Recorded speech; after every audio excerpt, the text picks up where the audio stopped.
Well, hi everybody and welcome. My name is Neil Seidman and I'm the co-chair of the Public Education Committee for ADAA.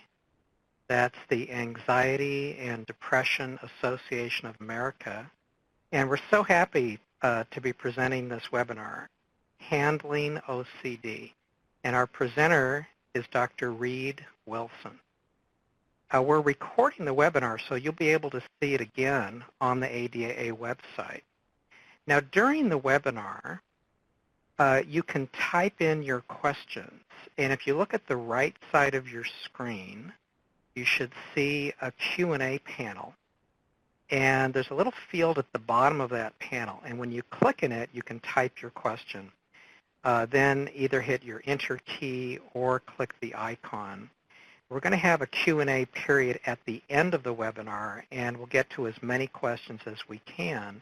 But feel free to type in your questions as we go. If you want to get first in line, that's a nice idea. So before we begin, I want to just say a little bit about ADAA, the Anxiety and Depression Association of America. ADAA was started way back in 1979. And today it's the leading nonprofit organization in the field of anxiety disorders and depression. Our mission is to improve diagnosis and to promote the prevention, treatment, and cure of anxiety, depression, and stress-related disorders using education, like this webinar, practice, and research. And we work to end stigma and to get the word out that these conditions are real, they're serious, and they are treatable. So I want to invite you to visit the ADAA website. It's adaa.org. It's really a fabulous resource. And also you can support ADAA by making a charitable, tax-deductible donation on the website. Okay, so I'm really happy to introduce our presenter. Dr. Reid Wilson has written some truly wonderful books in the anxiety field. And if the topic is relevant for you, I highly recommend making a note of the book titles. But he's co-author of Stop Obsessing, How to Overcome Your Obsessions and Compulsions. He's the author of Don't Panic, Taking Control of Anxiety Attacks, and another book called Facing Panic, Self-Help for People with Phobias, and that book is published by ADAA.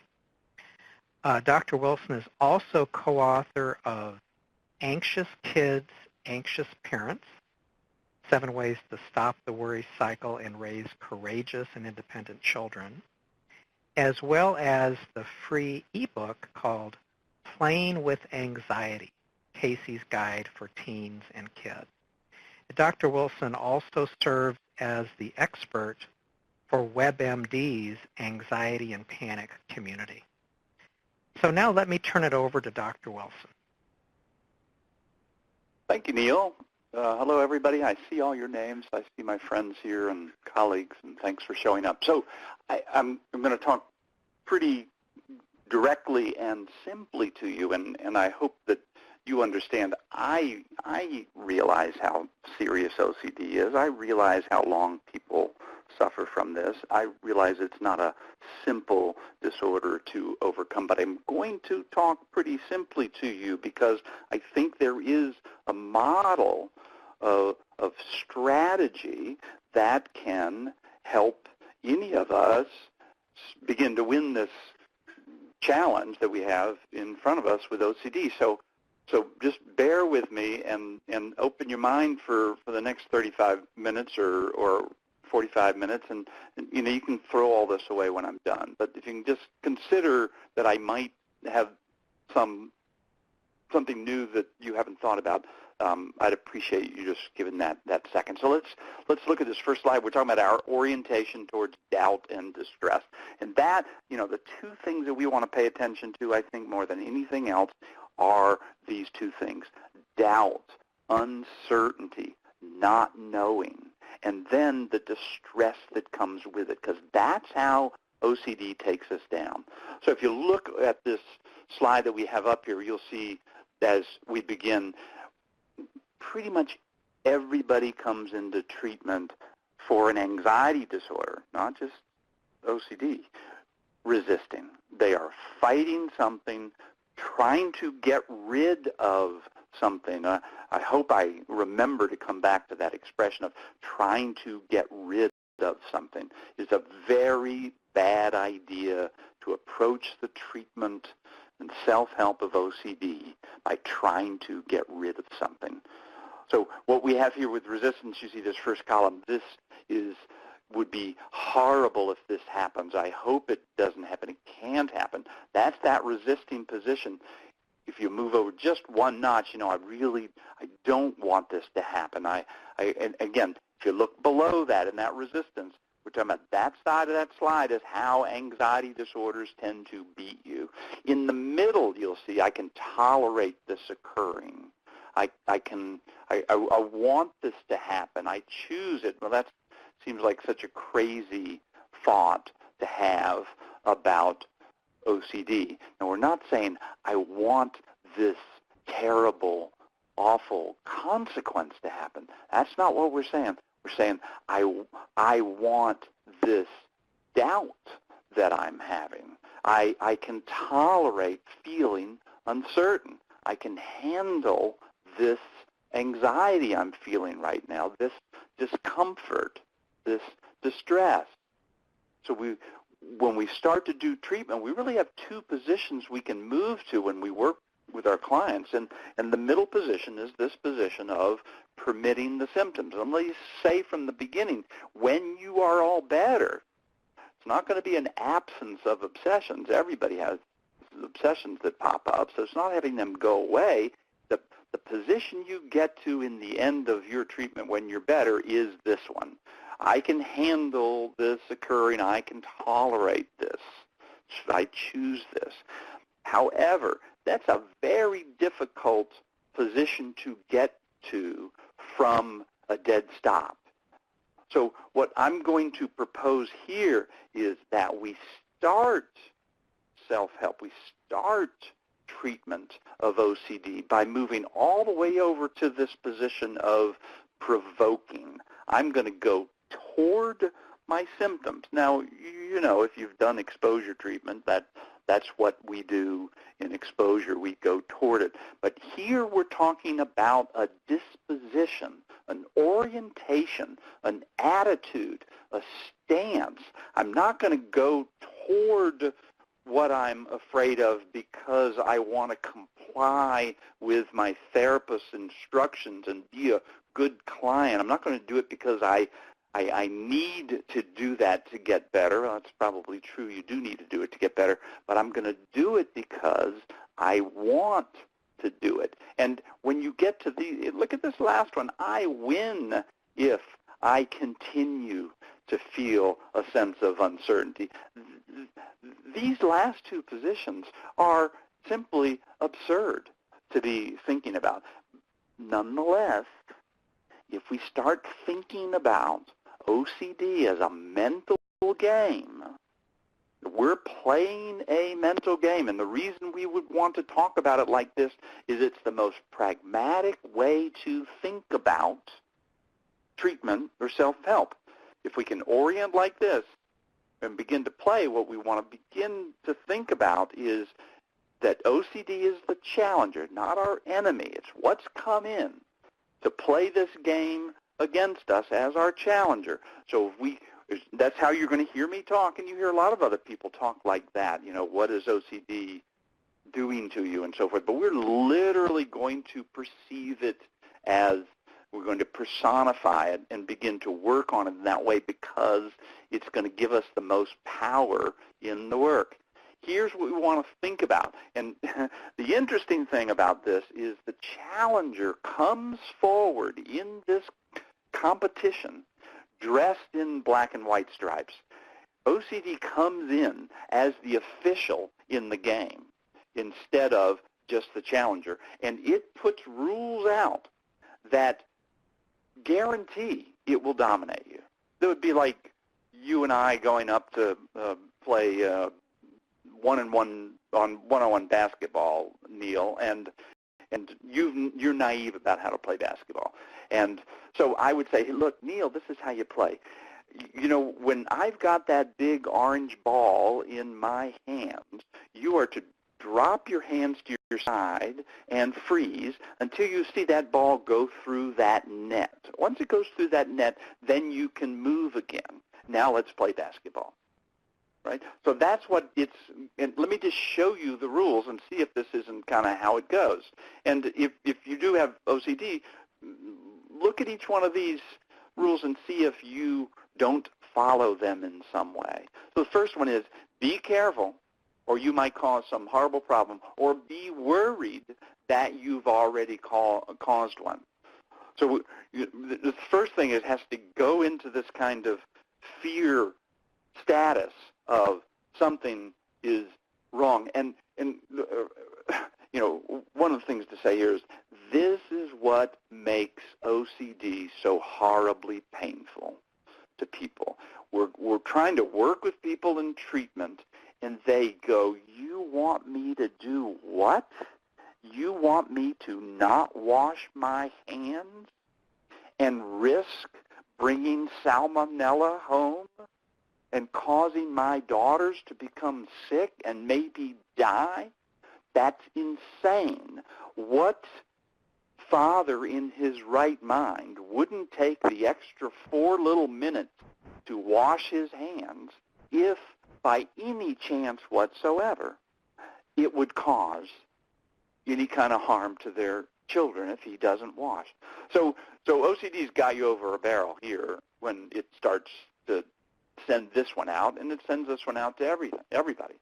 The second rule that OCD has is if a fearful thought pops up, you are to take it seriously. And it makes totally good sense. We have lots of very interesting research around that. The mind will do that the first thought that comes up, the mind tends to think is the most relevant thought. If you were afraid to fly and you read some, you start to board a plane and you have some little premonition that comes up, you could easily turn around and not get on the plane because of that. So when OCD gets you to take this fearful thought at face value, then it's going to have a lot more control over you. Rule number 3, be absolutely certain. Make sure your hands are clean enough. Be certain that you actually locked the door, the front door, because somebody could break in, steal all your valuables, harm somebody in your family, so on and so forth. Here's that big one, right? Be absolutely certain. This is where it goes to get you. If we don't handle this one, if you don't make a change in your disposition about needing to feel certain, you will be dominated by the OCD. I can pretty much promise you that. Let's go to rule number 4.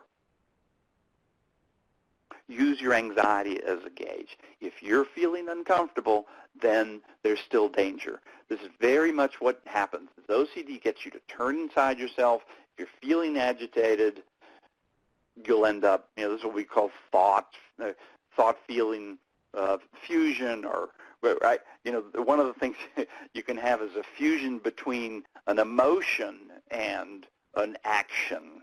So not just thought-action fusion. I had a client who, when she would be driving, if she felt some kind of sense that there was a bump in the road, she would feel guilty. And her position was, why in the world would I keep driving after I felt that bump if I'm feeling guilty? The only reason someone would feel guilty is if they've done something wrong. And so she and I worked a long time and just couldn't finish the work with her because she couldn't get off the dime about that thought, about it's not about feeling guilty. It's about what we'll talk about later on, but she felt stuck there. So we're going to have to do something around not using that first thought that pops up as the most important, not use your anxiety as a gauge, because these are the things that OCD uses to dominate you. And then another huge one is always act defensively. And OCD requires you to do this in order to win. And that's part of what we want to think about in terms of the treatment. If OCD maintains itself in your life and dominates you by getting you to have a particular response, then if we can change your response, you can begin to win. So, in other words, what I would say to you is we don't want to pay attention to the symptoms. We want to pay attention to our response to the symptoms. So currently, OCD is going to get you to back away, avoid situations that would produce these feelings in you, worry about it coming up again.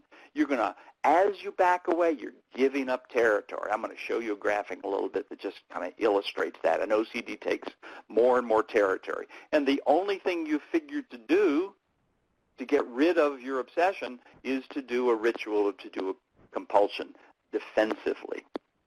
So we're going to have to do something about acting defensively all the time, because there's no way on earth you can win a competition if you only act defensively, if you only guard your goal, if you only protect your king and don't aggress into the territory of your challenger. You will remain trapped, and OCD will love you because it will be able to dominate you when you do this.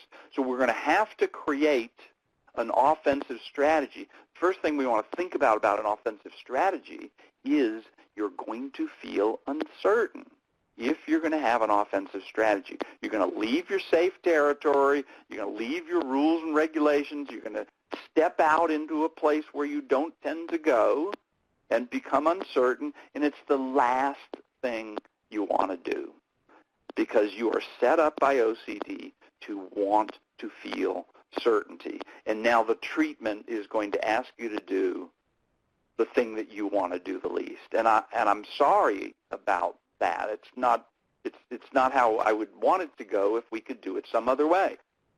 So let's look at the game board. What's the game board? Look at the field.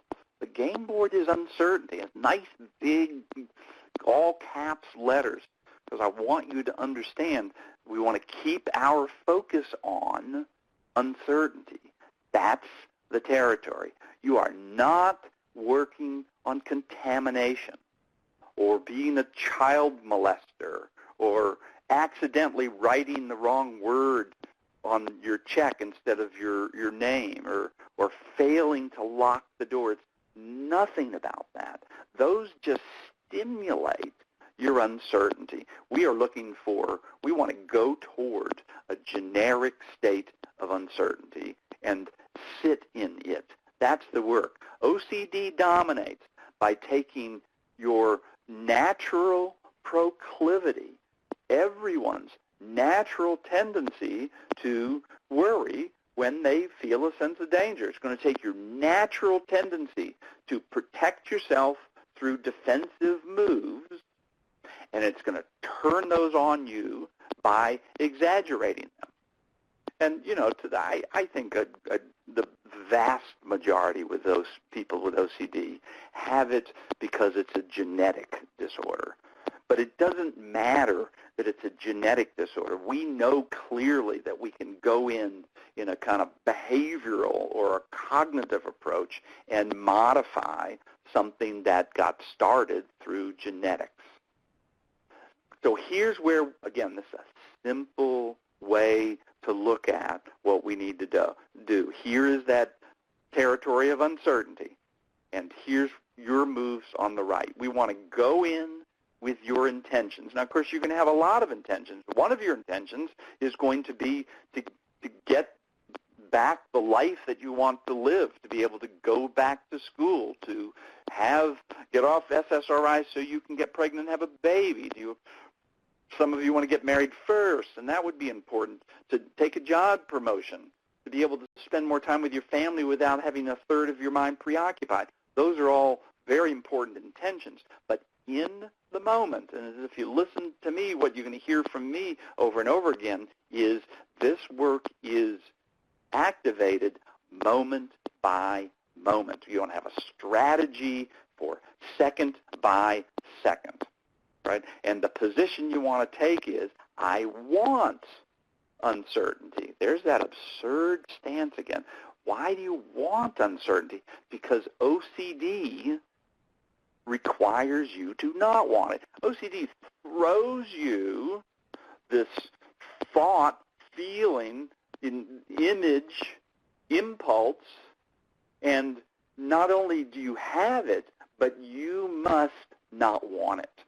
That's how you win. It's not like it throws you the uncertainty. It throws you it and requires you to not want it. So you see, we flip the switch, we flip the tables on OCD and move towards wanting it. I want my life back. To get my life back, I have to go through a tolerance of uncertainty. We have clear data across the anxiety disorders that intolerance of uncertainty is one of the major reasons people maintain the disorder. So we need to learn to tolerate that. And the second position is your resources. And again, a lot of resources that you can use to overcome OCD, but the most important one is courage, not confidence. Everybody comes in wanting confidence. Somebody with social anxiety wants to get up in front of people and feel confident that their hands won't shake or their voice won't crack. Well, that's fine, but that's the outcome. The task is to be courageous, to get up in front of people, have my hands shake, and be able to tolerate people noticing it. Here, I've got to be able to be courageous, to take some stances and positions and actions and not be sure what's going to happen next. So let's look at what I would call the winning strategies. First one is don't pay attention to your content. That's the whole thing. Content is like picking up garbage on the ground. You don't want to stoop over and pick up content. Content is the theme of your obsession. That I'm going to be contaminated and harm someone. That I will be rejected. That I will end up going to hell. The thing you want to understand is, of course, the content is related to you. The content's always going to be personal to you because OCD picks a content that will get you. And that's how, and as long as you maintain focus on the content, it will continue to be you. So we want to lift up, we want to chunk up the work away from the specifics because those of you who've had OCD for a while, you've had it for decades, you know that the themes of your OCD have shifted over the years, but what's remained consistent? That's what we want to look at. You begin with a fear of, washing, and then it moves over to checking or repeating, all those things, but it's all about a generic sense of uncertainty and a generic sense of distress. That's where you and I want to move to. The second position in the strategy is when the obsession pops up, you accept it. And you don't accept it by saying, fine, maybe as I was walking in the corridor of the school or in the mall, I brushed up against someone inappropriately, and it's okay that I can accept that happening. No, we're not talking about that. We're not talking about the content. It's fine, I just had a doubt that came up. There's my OCD producing a fearful doubt, and I expect that. So the reason you want to accept it is you accept it as an OCD moment. You don't accept it based on the content of the obsession. You have to get off the content. So, if you say, if I don't wash my hands, I mean, even if I think this, Reed thinks this, if I don't wash my hands, I'm going to end up getting the flu. Well, I got a lot of things to do. I'm not interested in having 10 days in bed, because I'm a guy. So we just lay in bed and say, honey, could you take care of me? So I can't handle that. So to the degree that I think that thought is relevant, I can't handle that. Where I want to shift it to is, if I don't wash my hands, I'm going to feel uncertain and anxious. Well, I don't like feeling doubtful. I can cope with that. So that's the topic that we want to shift. If I don't check the front door, someone's going to break in and steal everything in my house. I can't handle that. But if I don't check the front door, I'm going to feel uncertain and distressed. I don't like that, but I can keep going. Number 3, want to make yourself uncertain, because we are going toward uncertainty to get better. The last thing OCD wants us to do. It's opposite of what it wants. It's how the amygdala is going to learn. If later on somebody has a question about this in the amygdala, you just ask me in case I run out of time here. Right? And then I want to stay anxious. People with OCD have an intolerance of uncertainty, and they have anxiety sensitivity. Let's go toward both of those things. And if it's necessary, then make rules.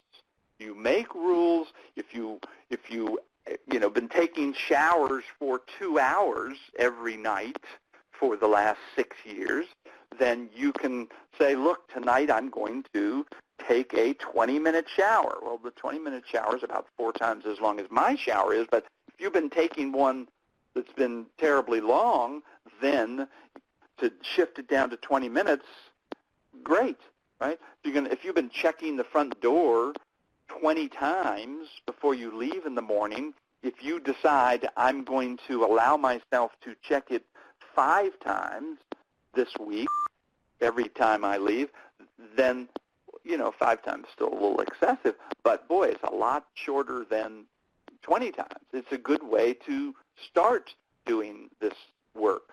So you make rules in order to get started with some of this stuff instead of having to go cold turkey for everything.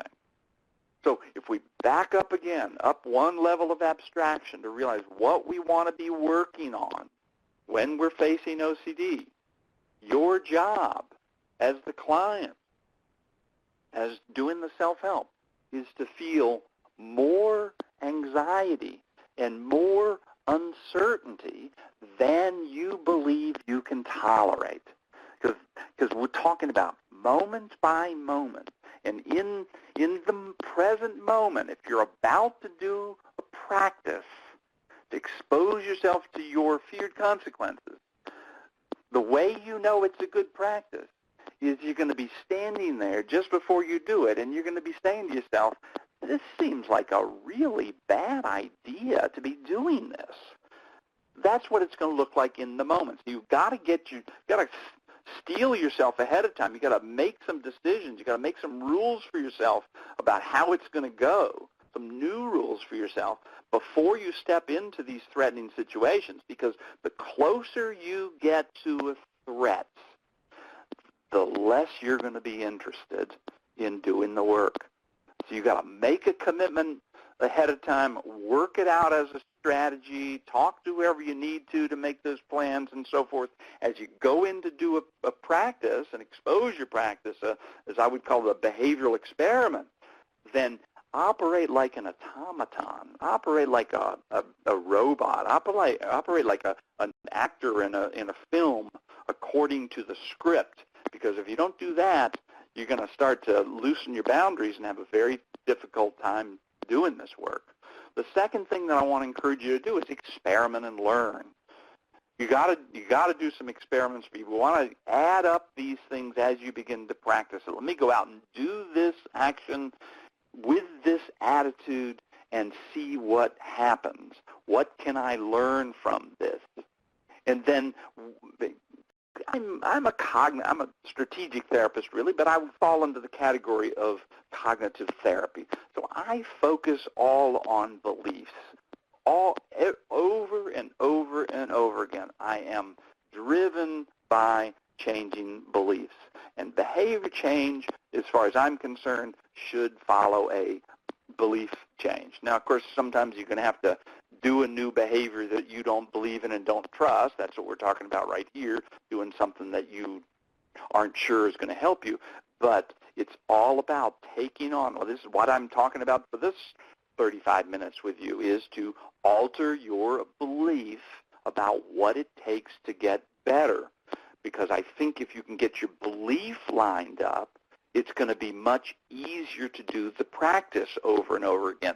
Then you're going to repeat your action, what we would call to habituate or to get conditioned to the response. But let's get a belief in place and then start repeating those actions instead of waiting and repeating actions over and over again so that I end up having an insight. Let's put the insight up front.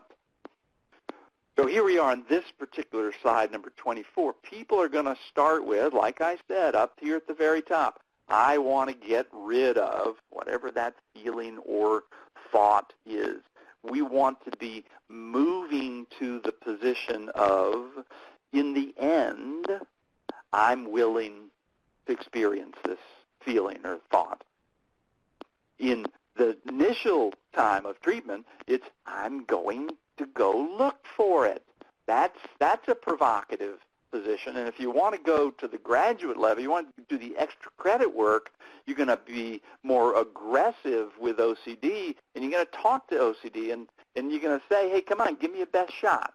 You want to take me down, take me down. I'm taking my life back, and if you want to get me, you go ahead, sucker. I'm going forward. That's a pretty aggressive stance, but boy, it's a great way to move a lot quicker. So you can't get better from this position. You want to end up here. You start here. And then if you want to be aggressive, you go there. As I said, it's moment by moment. The concept is absorption versus dissociation. You're going to have an obsession. It's going to pop up. We're not trying to extinguish the thought popping up. We want to bring a parallel thought up next to it. That is the therapeutic thought, right? So, oh my God, this is terrible. I shouldn't do this. And then, wait a minute, there's my OCD talking. Let me just stay here and take this action like I worked out, and let's see what happens.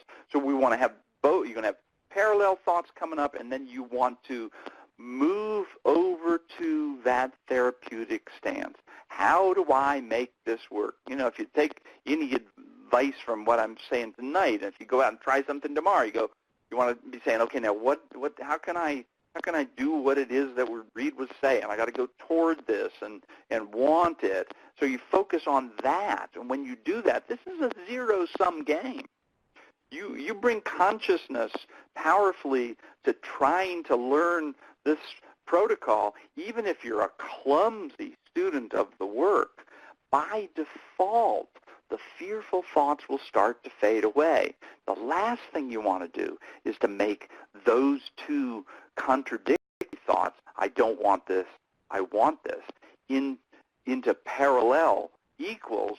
Then you just argue with yourself, and you know this one too well, right?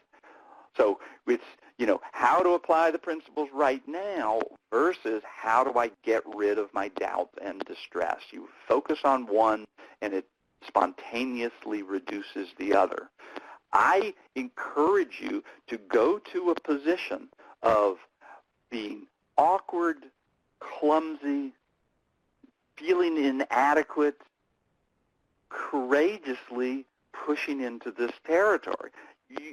If you think about it, anytime we've learned anything new, whether it's been an athletic skill or a foreign language or calculus and physics. In the beginning, you feel awkward and clumsy and insecure and just uncertain, but you have to stay with that. You have that beginner's mind, and then eventually by staying with it, you end up catching on and learning it and mastering it. So people who start feeling awkward and clumsy and uncertain and then stop never can learn it. So we want to bring your attention over there to having those feelings versus thinking about harming someone, that you're going to contaminate someone, that you've made a terrible mistake, right? Where are you bringing your attention? Now, in the moment, here's how it might sound.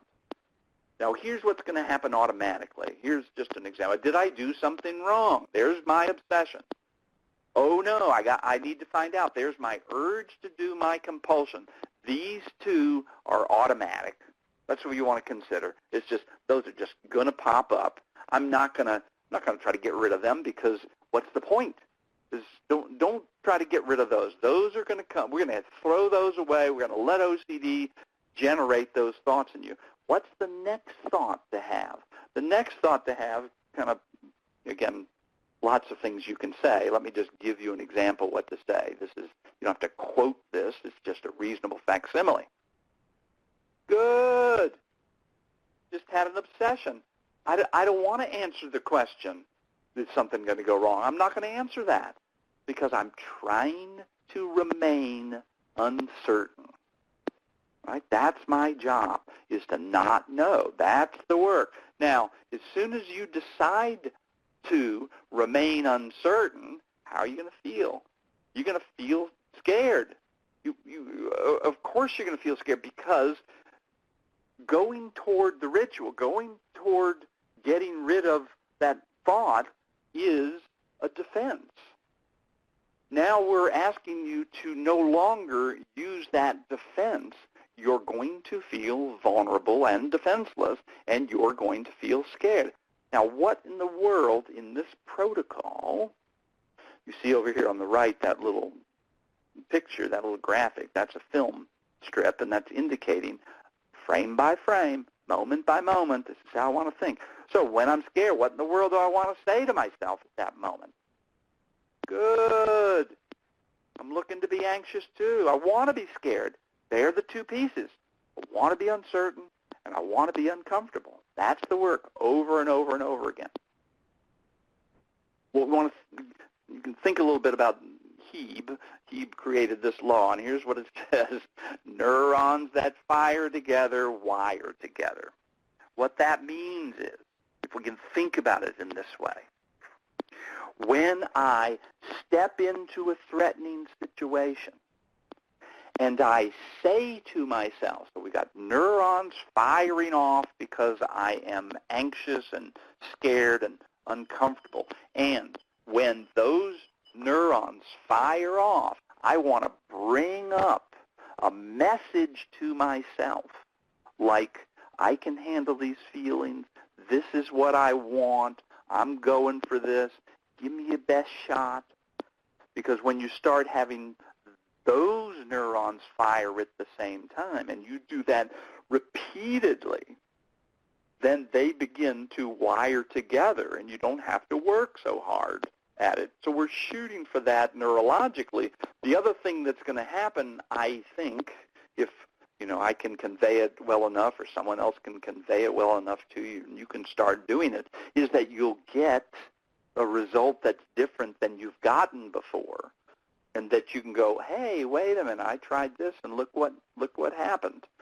So I am asking you to rise up, get up a level of abstraction to generic uncertainty, generic distress as your best way out of this really terrible, terrible mental health disorder. So if you were going to go out and start doing this stuff, here's how I would suggest you do it. As you begin to do your practices, as you think about stepping into a situation that would provoke your uncertainty and distress, then these 4 questions up here might be ways to kind of stir yourself up and focus your attention. Can I create some doubt here? And what I have underlined is create means, can I take control? If you create doubt, you are in control at that moment. I want to go toward and create the doubt, because as I wait for it to come and be afraid of it, I am the victim, and I'm going to move from being the object in this game to the subject in this game. Can I practice being willing to feel that kind of uncertainty once I generate? That's what I want to do. Can I do that now? Can I tolerate? Can I sit with this anxiety? That third question, can I invite OCD to make it stronger? And this is kind of a twist that I tend to do on the traditional work. So we're looking for habituation, frequency, intensity, duration of exposure. I'm going to step into those threatening situations. Here's, again, we're at the end, so I'm giving you an advanced suggestion here, is that I'm going to step into the situation. I'm going to ask OCD to make my distress stronger or my uncertainty stronger. I'm going to ask OCD to see if it can make it, please stick around, make my uncertainty stick around. I'm going to go back to whatever I want to focus on in that task and let it do that work. And if we're playing the game, let's score points. Here's how you score a point. And the reason I do even talk to you about scoring points is that when you score a point, you're working the protocol. So if you can come up with some messages for yourself that help reinforce going toward what it is you've been avoiding, then you want to be saying those in the moment so you can line up your consciousness with the work. So you find something to say, some reasonable facsimile of these things. I'm willing to have this feeling. I can handle not knowing. I can take the hits. I want these feelings to stick around. Any of these kinds of things. I want to feel intense. Of course, you don't, I'm built for comfort. I'm not built, I like to be lazy and so forth. But if I've got to get something handled, I want to step up and get into it and get going. So I don't want to back away. I want to go toward it. And if I have to feel, you're not going to like feeling really anxious, but if that's the key to get you through the other side of OCD, OCD just wants you to get spooked and run away. You're going to have a period of time where it starts getting you and you take the hit and keep moving. So as I end now and open this up to questions, then I just remind you, I've 2 things. One is that I have a anxieties.com is a free self-help site. You can click on OCD and go through a whole self-help program there, as well as the other anxiety disorders. And we've just finished writing this book called Playing with Anxiety, and you can go to playingwithanxiety.com and download this book for free. It's a book written for kids who are anxious. It's about, it's a big book. It's 174 pages. There's a lot there, but it's written through the voice of a 14-year-old girl. Doesn't cost you anything to get it as a PDF. If you want it from Kindle and Nook and so forth, I think they make us charge 99 cents. So thanks for letting me talk to you for a while. I'm hoping there's at least a question from Neil, if not someone else. So let's open it up for questions, and while we're waiting for some questions to come in, thank you so much for your presentation. Fabulous. Sure. What's confusing? One of the points that made a big impression on me, if I have OCD and I have a thought, if I don't do my ritual, then this bad thing will happen.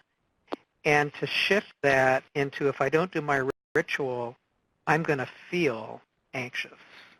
And that's a very different... And I'm going to feel uncertain. You got to put the uncertainty up front, because I'm going to doubt. That's the first one, so more than anything. So yeah, and so what does that do for you when you think about that? Well, I'm not trying to reassure myself, but I'm making a shift from this bad event that I'm imagining will happen to how I'm going to feel. Yeah, I'm going to feel uncomfortable. Reassuring myself has a half-life of a couple of hours. people with OCD know very well what I'm talking about. You reassure yourself. You get reassured. If you're afraid you have Lou Gehrig's disease, you go to the neurologist every 3 months and get checked out, and he says or she says everything's fine, and you go, oh, I'm so relieved. And then if you got a kind of health anxiety, 3 months later, it's like, I don't think they were really looking at this properly. I got to go back again. So reassurance is never going to. The only reassurance that I would want to give to somebody is, you have OCD. This is OCD. This is the disorder. Here's a question. How can I feel safe? So you've been talking about how I get over OCD, and I'm not going to just try to reassure myself and run away from these symptoms. So how do I get to feel safe and comfortable in my life? Well, I wouldn't be shooting for that at all. I think that's a great question to talk about, but it's premature. How can I tolerate feeling unsafe is where I must start. The problem comes when we put the question you're asking up front, right? I want to do this work that you're suggesting that I do, but I need to be safe at the same time. I'm only going to wash my hands for while I sing Happy Birthday in my head, and I'm not going to make up a second verse, and so I'll stop after 20 seconds. If you can guarantee me that my hands will be clean enough that I won't cause any contamination to my children, you can't have that. You don't get to have that. You can't feel safe about any of these content areas. Sorry. But when will I be able to eventually feel safe and comfortable? When you start feeling safe and comfortable.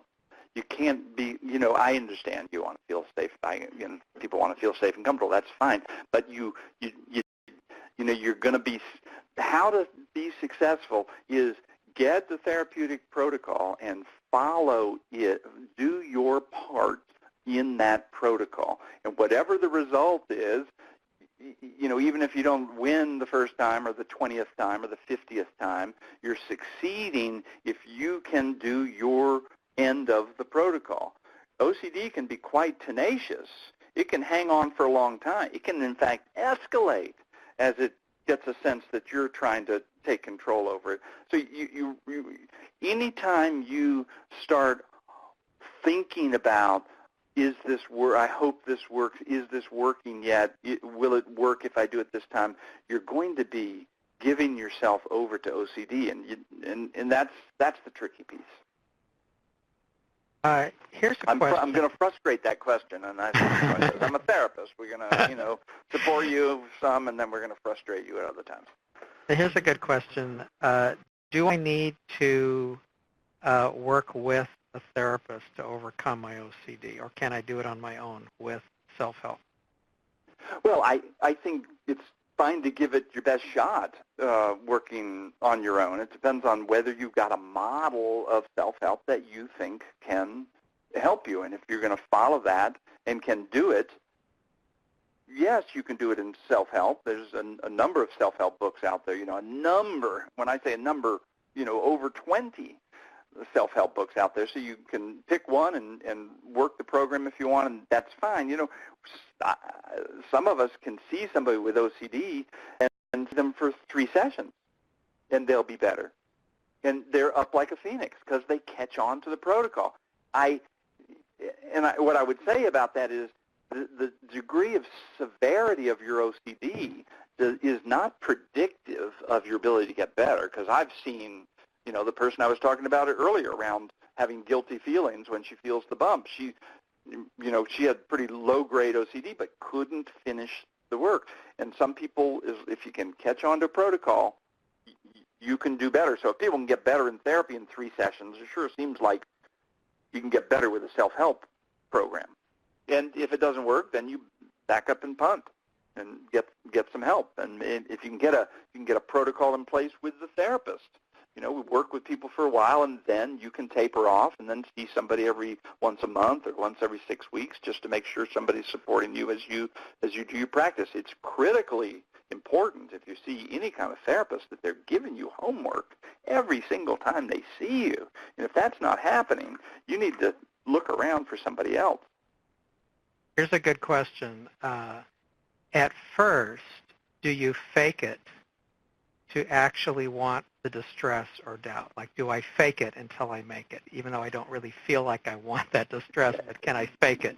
Will that help me make progress? Nobody wants the distress. Nobody wants the uncertainty. I don't like feeling doubtful and so forth, but what I want is to get my life back. And, if you were, I've got a family member who's going through a cancer treatment. Well, that cancer treatment is nasty business. Her hair's falling out. She's physically ill. She's exhausted. She's having a hard time getting her work done. The side effects are brutal. And she absolutely wants the chemotherapy and the radiation because her son's getting married in 2 months. And she has a life and wants to hold her grandchildren. And so that's an analogy, and I'm sorry to be, using such a graphic analogy around it, which is, of course, she doesn't like the side effect. Of course, you're not going to want to. But if that's how you get through it, you also want it. So, if you're trying to lose 20 pounds to get in your wedding dress coming up in 6 weeks, you're not going to want to be hungry during the day. You're going to want to eat, but on the other hand, you want to get into that wedding dress. Here's a great question. To help me with my OCD program, is there a role for anxiety reduction techniques like breathing exercise? Well, if you want to use breathing exercises to calm down, you can. The problem is if you get dependent on it, you need to be willing to be anxious. Now, if you take a nice calming breath in the moment to help focus your attention to remember that you're okay about feeling distressed, then that's fine. But if you start having an agenda which says, I must calm down now when I'm anxious, then that's not going to work, right? We are looking for you to discover that you can have an obsession that makes you anxious and not do your ritual and still get beyond the obsession.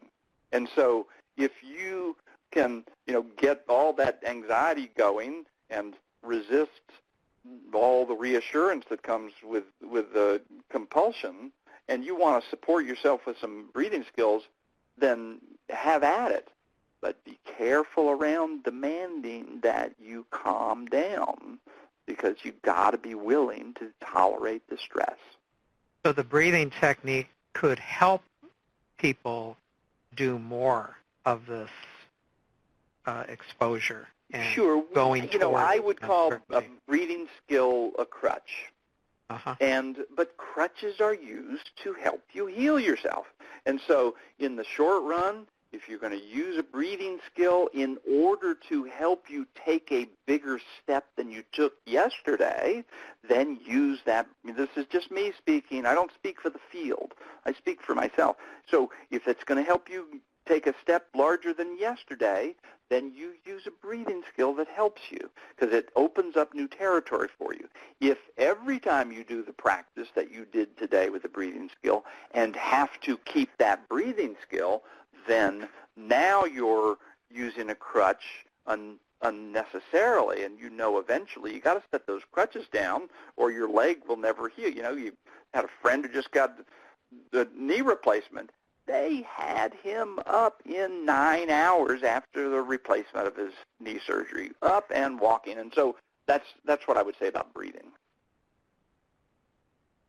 Great answer. Here's a question is a thought that I might harm my child, even though I know I won't actually do it. Is that an OCD thought? Well, I that can't thought keeps coming up in my say mind. that the thought you're having about that with your child is OCD or it's not. I'm in no position sitting here on the telephone telling you that. And I get what you're saying, which is, I know I'm not going to do it. Now, typically, that's a common thought that people with OCD have. I'm going to harm my child, and I'm going to kill my partner, I'm going to touch someone inappropriately. Those are very common kinds of thoughts for people with OCD, and people with OCD who have those thoughts don't act on them. That's what I was mentioning earlier, thought-action fusion. The way OCD gets you is it says, why would I have that thought unless I was somebody who wanted to act on that thought? And that's what you got to take down. So again, you treat that thought as long as you're going, I'm not going to act on that. I know it's a crazy thought. If you got that perspective, but you go, but in the moment it pops up, it freaks me out. Then now we're getting into that territory of an obsession, and then the position is, fine, I just had that thought. And that's the giant step. Fine, I just had that thought. But boy, you take that step, and you're walking down the path now. That's a wonderful step to get to. So if you asking that question tonight of me gets you to take that step of going, fine, I just had that thought, but boy, I'm really anxious now. But that's okay that I'm anxious too. I'm all right with that. You're walking down that path. I'm happy for you. If I only help one person tonight, Neil, my life will be. No, we've got so many more questions. Let's see if we can squeeze just one more in. Go. How can I explain the idea of living with uncertainty to my 10-year-old? Oh my! I'm not going to answer that at this moment with so little time left. Give me another one. Okay. Let's see. Boy, we've got so many great questions and thank yous. Here's one. Is my anxiety dangerous to my health? And should I be worried about that? Well, who the heck knows if it's dangerous to your health? You put yourself under stress and you've got a heart condition, and does it promote, there's all that kind of research going on. They're looking around that kind of stuff. Paying attention to the thought that my anxiety might be harming my health, and that thought causes me to be more anxious, that's got no redeeming value, right? Either I'm going to go, if I'm concerned about it harming my health, physical health, then I'm going to go handle this, and I'm going to take down that OCD bully. If I'm just going to worry about it and not take action, then stop that, right? Worry is supposed to be the step one of the problem-solving process. If you're not problem-solving this by taking some self-help steps, then that worry becomes noise, and just forget it. I can tell you it's stressful to be worried that anxiety is stressful to your heart. Stop doing that. Boy, thank you so much for a wonderful presentation. Sorry we couldn't get to all the questions, and I want to encourage everybody to use the resources that Dr. Wilson has presented. And remember, this is going to get posted in about a month, so if they want to listen to it again or they want to send somebody over to listen to it, then it'll be there for them. Right. And you should, all the participants hopefully will be getting an email next month to let you know when the recording is available. Oh, good. Okay, great. So thanks again, everybody, for attending. And please let friends and family know about the series. And finally, consider making a contribution to ADAA so we can continue these kinds of programs. So bye for now, and we'll see you next time.